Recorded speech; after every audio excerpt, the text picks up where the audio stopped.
Hey, everybody. Carm Capriato, Remarkable Results Radio, and another Town Hall Academy. I think this is week 318. Can you believe? Continue to bring you no-nonsense content you can rely on to enhance your path to remarkable results and to advance the aftermarket. We are going to talk about the future shops sooner than you think. Guys, I don't know about you, but it seems like years go by so fast. I call it, it's like a flash memory, right? Stop. Okay. Yeah.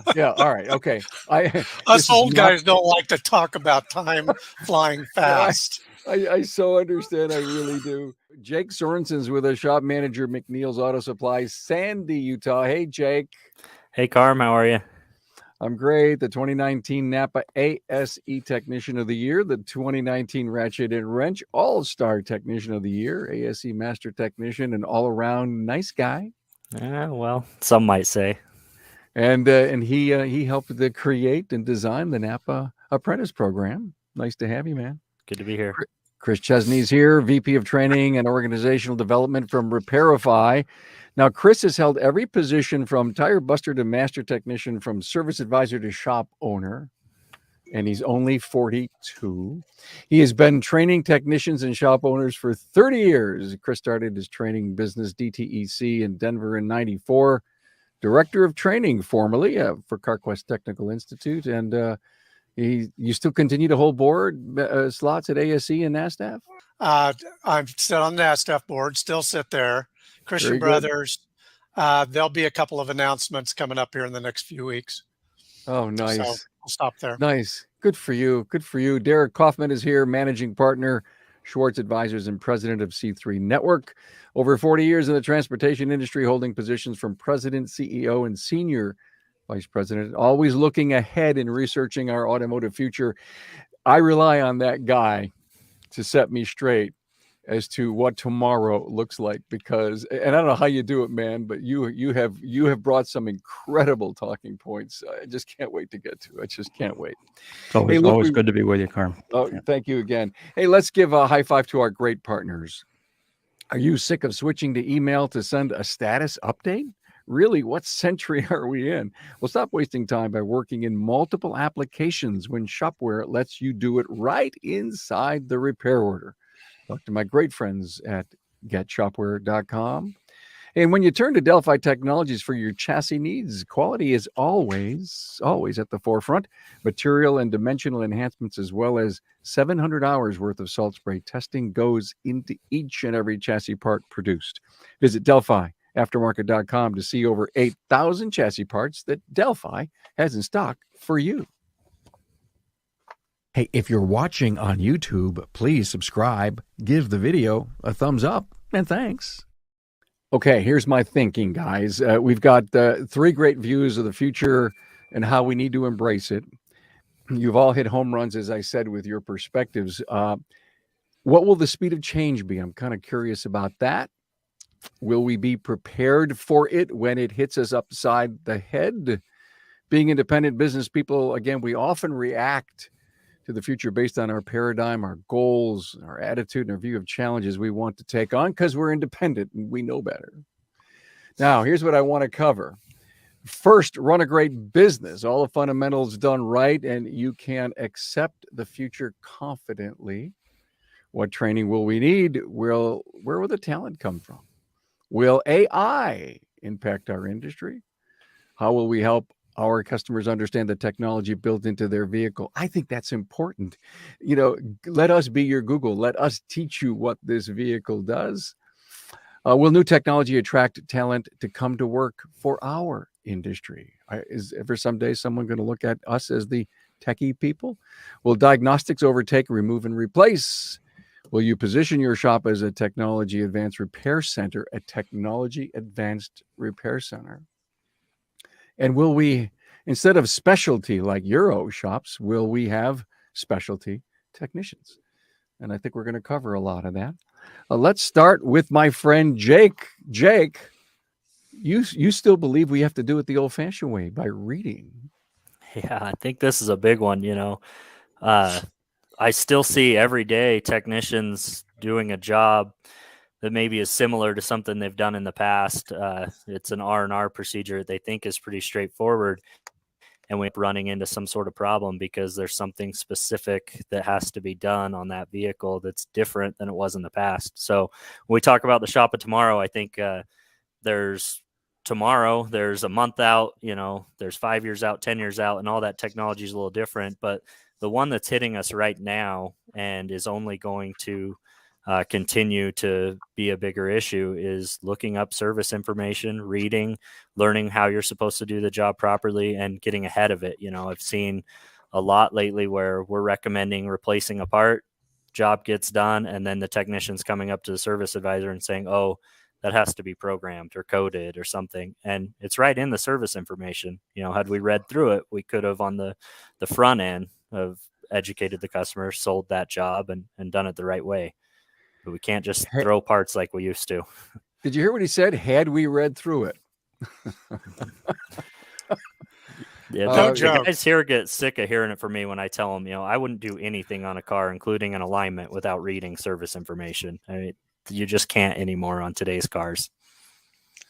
So, Carm, I've been known as the RTFM guy for years. And there's something about read the manual thing in that acronym. What was the F? I'm too old to remember how to say it, but I have a new idea. We've got all this new technology that is designed to serve up service information when you need it. CYTK is a platform that's coming. There's many others. But I have a vision that I'm going to offer this up. Maybe you'll do a special session or podcast on this, where I'm going to get on stage and I'm going to invite about 7 or 8 technicians to come on stage with me. And I'm going to have them sit in front of me in a semicircle, and I'm going to read service information to them, because that's what they're asking for. They want to know what to do next, but they don't want to invest the time that it takes to do it. Now, I'm not saying every tech, I'm just saying that that's a real problem. And it's not necessarily that they don't want to, they don't know how. And it's not that they don't know how to read. They don't know how to read technical information, or they don't have technical reading skills. And technical reading skills are much different than reading your newspaper or your news feed every morning on your phone, or reading a book or a novel, because those are you're reading information that you don't know about. With technical information, you're trying to answer questions. And so you're looking for the answers to the question in service information. And it's a different technique and skill that I learned when I was in 8th grade by a wonderful woman. And you may have seen her picture at Transformers conference in Cancun in December, a young lady by the name of Evelyn Wood. Oh, yeah. Evelyn Wood speed reading and learning course. It still exists. People poo-poo it. Changed my life. It taught me how to read with purpose. And so we've got to, as educators, help the industry learn how to read service information with the goal of finding the answers to the questions that they have about the problem they're trying to solve. Carm, I'm listening to Jake and Chris here, and what's occurring to me is they're talking about the fundamentals. Just like a sports team, you can have the big picture of the game, you can have all kinds of strategy and things going for you, but if you don't have the fundamentals of how to handle the ball or whatever it is, things don't work out well. So I think that this makes a lot of sense. I also think that we're kind of, though, on a cusp of maybe an explosion of information that's coming our way, and I think that it will change the way we do service faster, I think, than we think it will. And what I'm talking about here is just the quantum or the exponential increases in computing power that are about to come into all industries, actually. So I think we're about to see what I call Nevin's law. We always had Moore's law, where computing power changes or grows every 2 years. It doubles every 2 years. But now what Nevin's law says is with exponential growth, it looks like nothing's happening, then nothing is happening, and then oops, you're in a different world. And I think what's going to happen in the repair shop is that some of this technology within the next 3 years is going to hit us, and we're going to say, "Whoops, we're in a different world now." It won't change the fundamentals. It won't change what Chris is talking about, and just reading the manual. I don't think it changes any of that, but I think it brings a new set of tools that will kind of radically change the way we think about diagnostics in a 3 to 5 year period. Guys, what I just heard, envision in your mind an individual standing in an incredible technology windstorm. The hair's blown back, the cheeks are flushed away, and you just missed it all. It just went whoosh. And if you didn't have, Chris, your logic, your reading skills, your absorption stuff, your big tent up, it was going to go by you. Yeah, I think, Derek speaks to rapid change, or change that happens so suddenly that we don't recognize it, don't even see it go by. The amount of data that's being accumulated in the industry today is massive. Give you a personal number with our organization.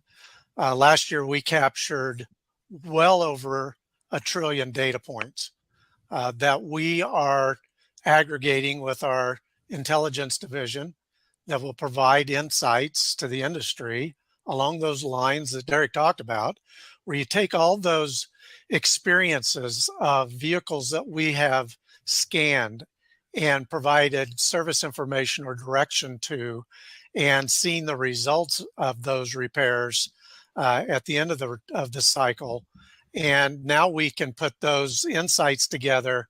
And when that year, make, model, trim, that VIN combination with a DTC or a symptom comes up again, and we have massive examples of that happening in the past, we can say, hey, Jake, take a look at this first. You still need to do your tests. You still need to validate that what we're seeing in the data is in fact true on this vehicle. But that beats the heck out of, well, I've got 4 tests to run, and I'm going to start here because I like it because it's easy, and I'm going to run those 4 tests, and the answer is going to be down here. It's just a matter of changing the way we approach solving problems using the information that's readily available to us.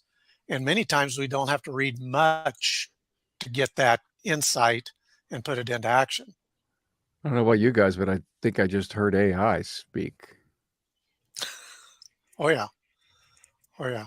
Absolutely. AI is in everything. If you don't think it is, it's in everything. Machine learning, AI. Now, what is AI?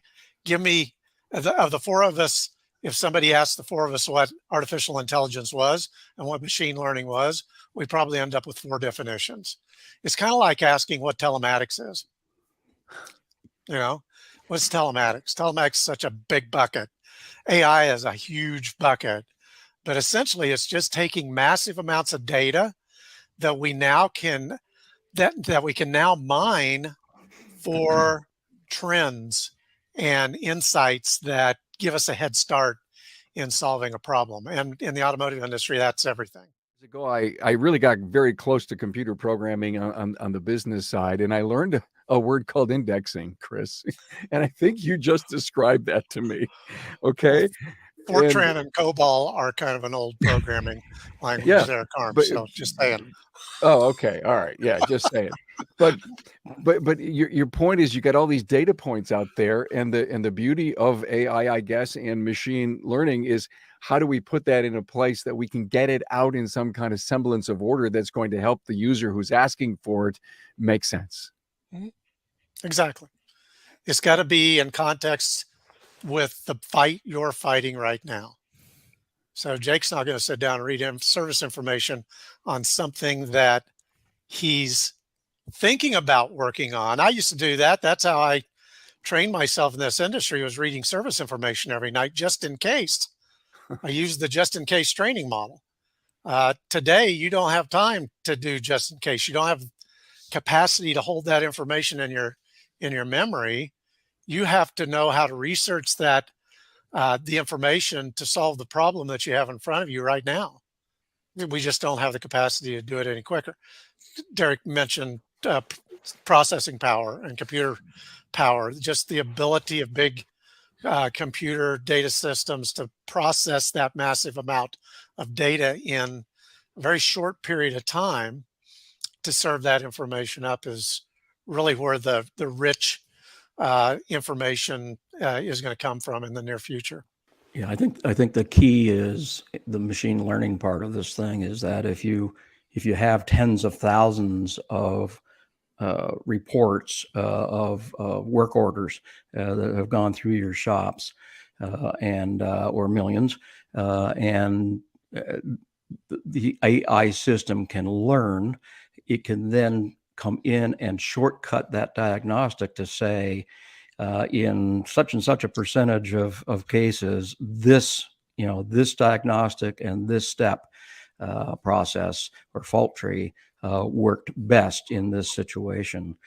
We see people like Apprentice working with Mitchell 1 now. Apprentice is a AI company that's doing English language questions that are then going into the data and sorting out. So, you can basically query the Mitchell 1 service database just by asking it questions over the Apprentice AI.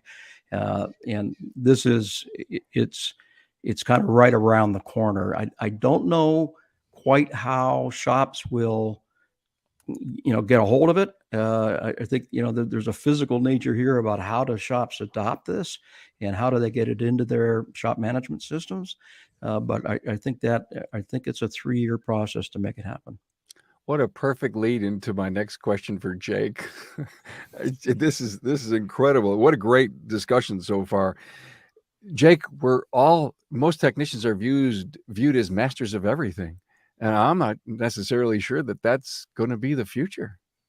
Yeah, I think that, some shops or some, dealerships maybe do a better job of trying to specialize technicians into one area.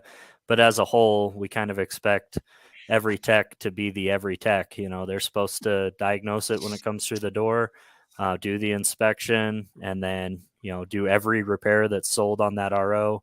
And that's a lot for anyone to be really good at, but also to enjoy. And what I've seen with people that I've worked with in the past and what we're trying to do now at our shop is that there's a lot of guys that really like to diagnose cars and are good at it and will continue to learn and get better at that, but they're not the fastest, R&R guys. And most of them don't actually even enjoy that part of the job.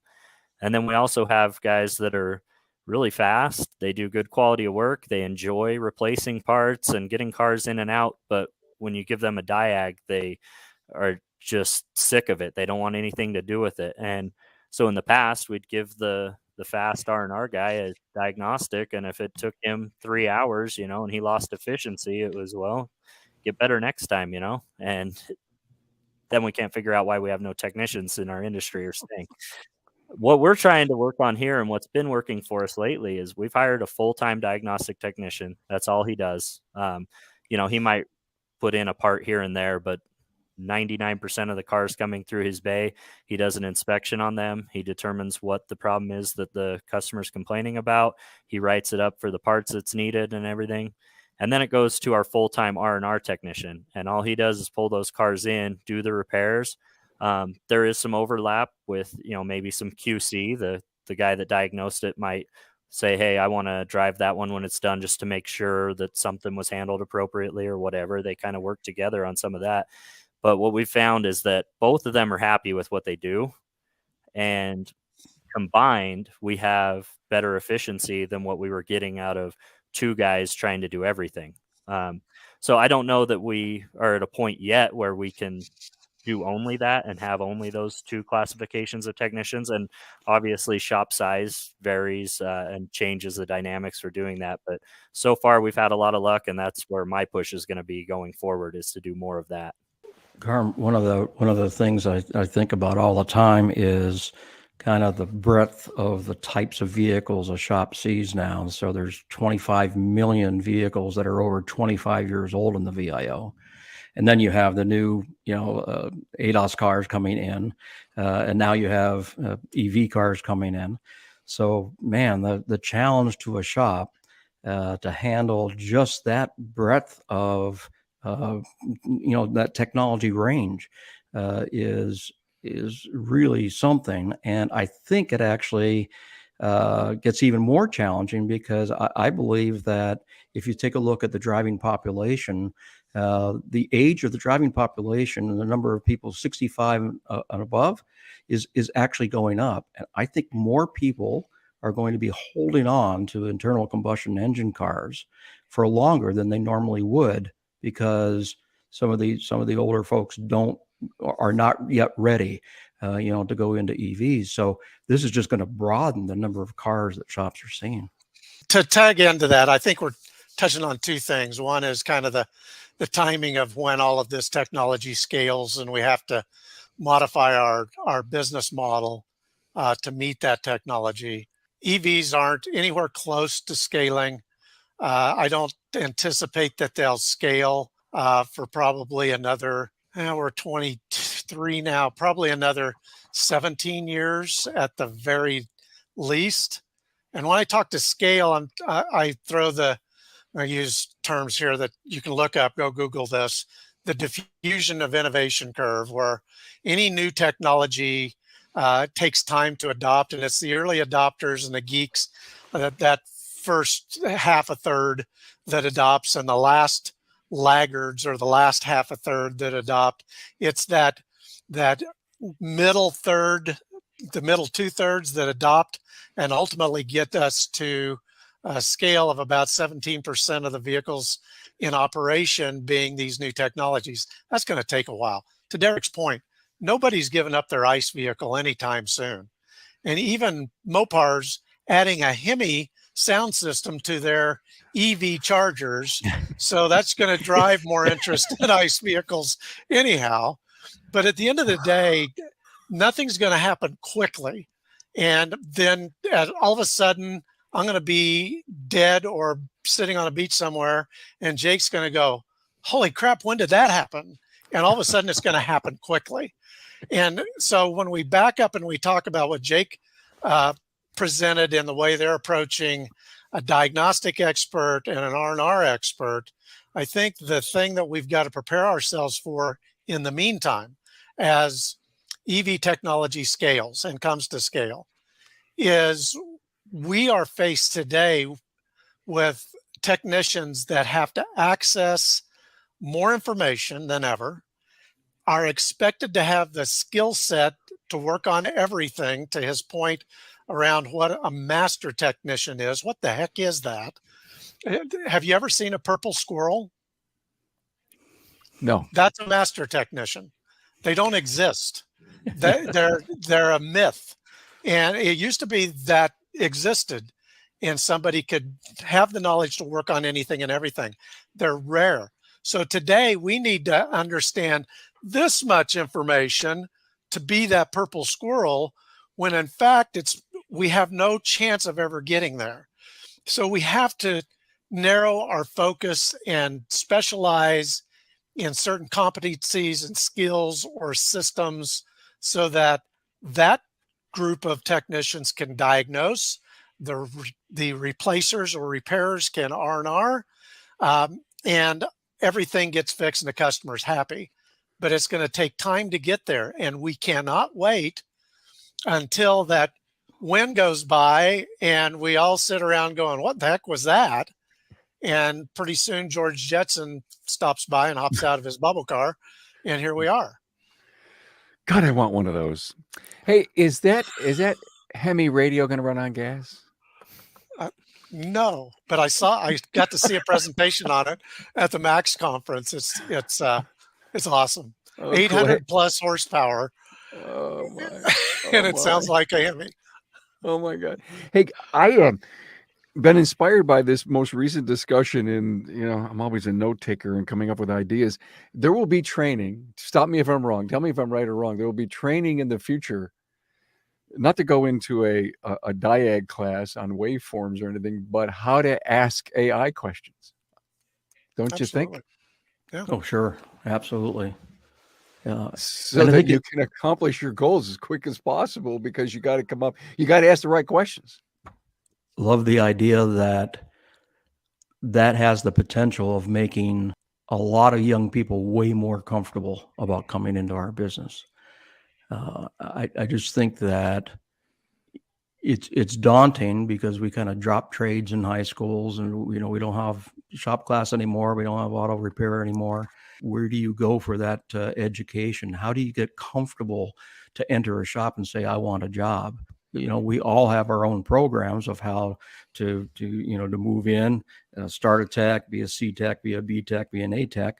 But I think that these new tools, like augmented reality and things, are going to give a comfort level to kids coming into this industry, saying, okay, I can handle things because I've got something that's going to support me here and, show me the way to do this. So I think that's all good for the industry. And it'll be fun for them. They're built that way already. You know who I think is going to influence as much as anybody? I think it influences young women to enter our industry. And I think you're seeing that.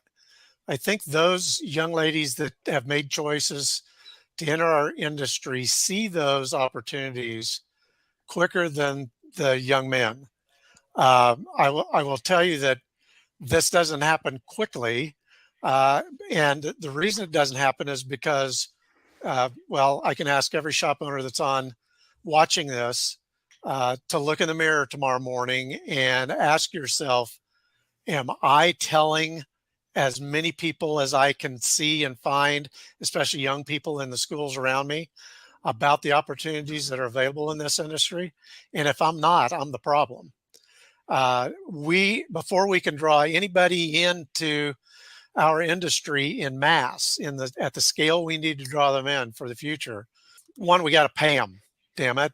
Two, we got to act like a tech industry, not like a piecework industry where we hire out help when we need it and expect them to buy the technology and we just make money on their backs.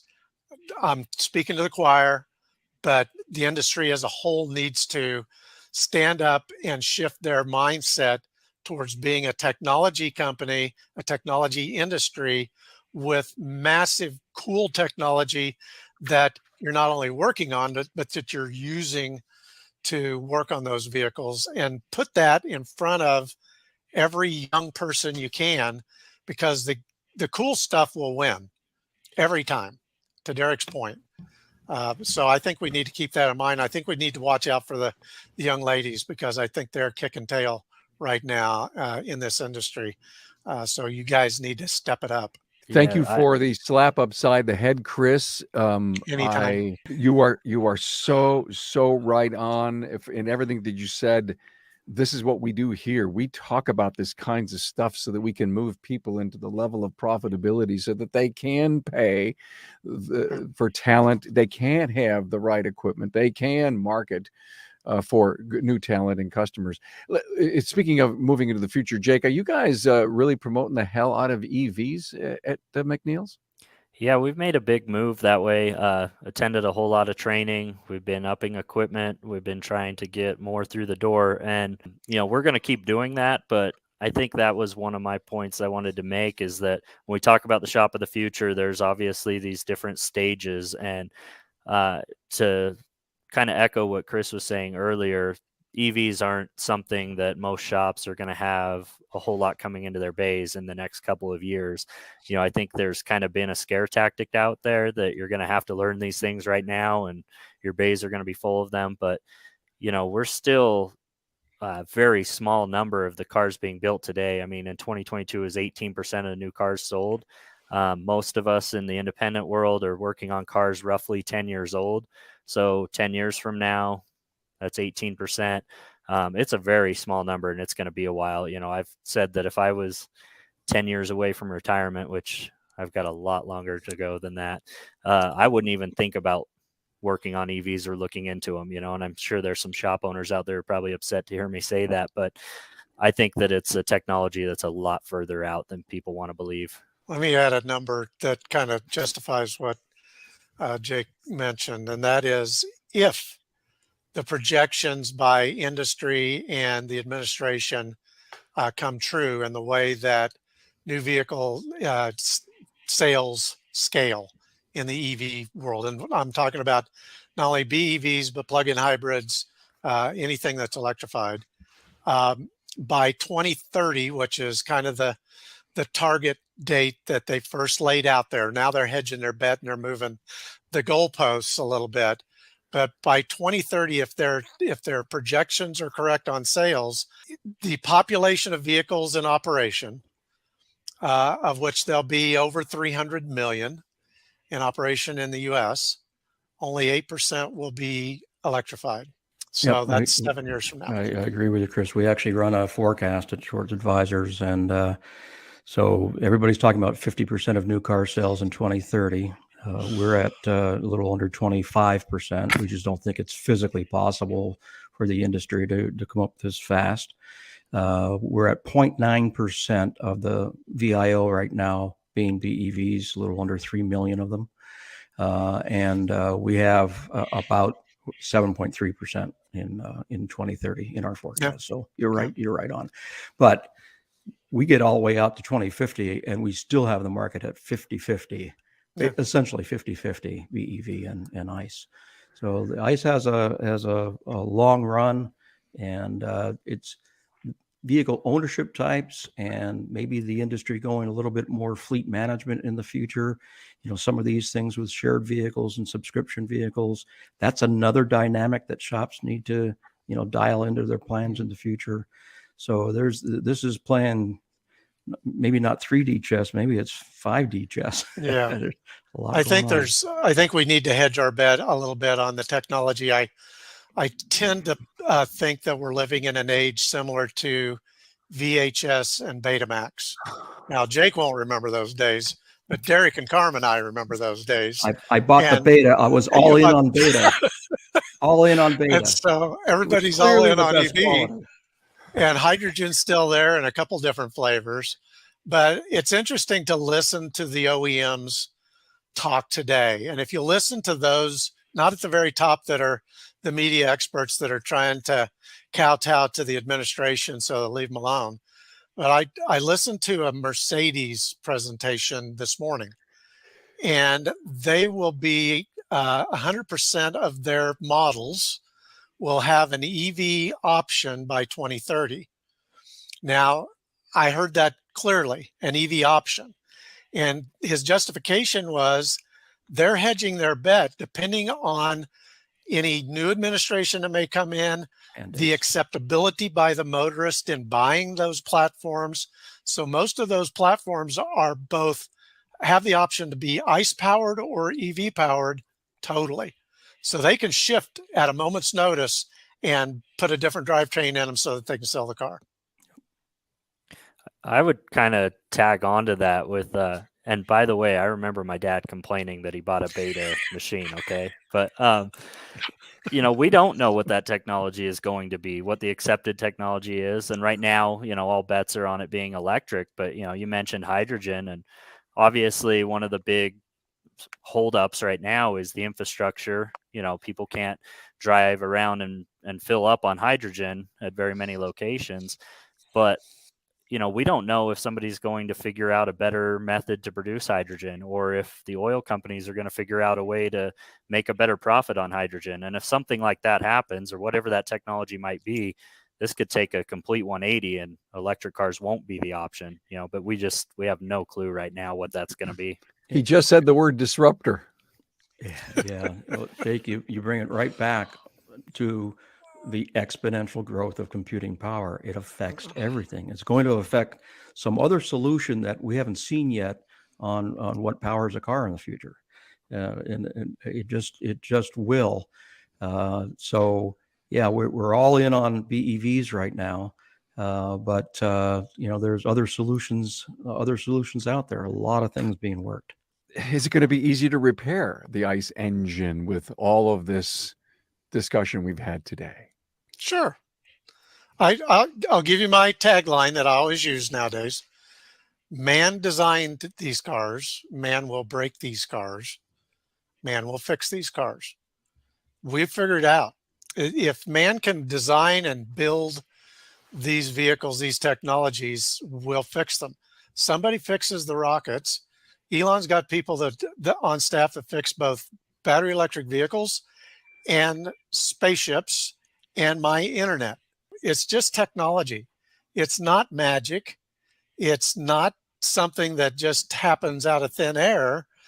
But we on the repair side, on the traditional repair side, need to be getting ourselves ready, or somebody else, some other segment of service of another service industry may see an opportunity to stick their foot in our world and beat us to the punch. That's been talked about many times when OBD first came around in the mid 90s. That was discussed, that the telephone repairman is going to take the technician's job because they understand data networks better than the technician. Well, what are we dealing with today? I think we've got to watch out for that and recruit from those areas for our own businesses. But we need to just get our team ready and our business ready. How do we market our business? Do we put up the shingle that says we do hybrids, BEVs? Are we a new technology style type company so that we can find the young talent? Any ideas on that? I think it's pretty important to, walk through your front doors and look at your shop from somebody else's perspective that's never been in before. We talk about trying to target the right people and the technicians that can do well here. A lot of shops still aren't doing a great job at presenting themselves as a techie type place or somewhere that people that are interested in that type of work are going to want to go and be. So I think we have to do a better job of our presentation there. And then, as far as the BEVs and the hybrids and things like that, I think right now it's still kind of a niche market, and we're attacking that and trying to get it, but I don't think every shop can. You'd saturate a market pretty easily with what's out there. As far as attracting the right technicians, we all as an industry have to do a better job of presenting ourselves as that type of place that they want to work. I love that idea, Carm, of managing perception, right? So what does your shop look like? Does it look like a high tech place? If somebody shows up for a job, that first 3 seconds or 5 seconds of looking at the bay tells you everything. And I just think that this industry does actually a fairly good job in some respects of this, but it has a ways to go of as I say, managing perception that we are a high tech industry with a lot of high tech solutions coming toward us. I think, Carm, that the marketing side of things is going to change significantly from, and it's changing already. The most progressive shops out there don't fix cars. They manage people's time. Time is the one thing that we don't make any more of. We can't do anything other than manage it well. And so shops that are providing convenient services for those technology devices that they have are the ones that are going to win. So if you consider this thing that you have in your pocket that everybody walks around with, when your iPhone goes down, who do you call?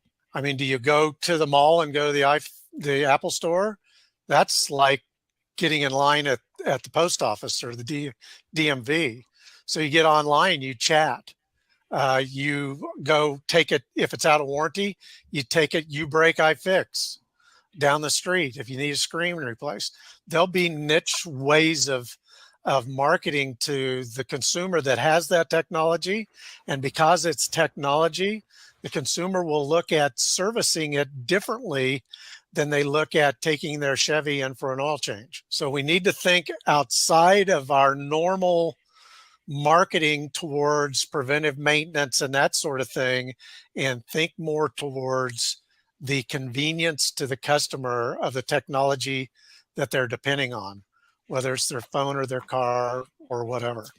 That was so profound. Manage technology devices.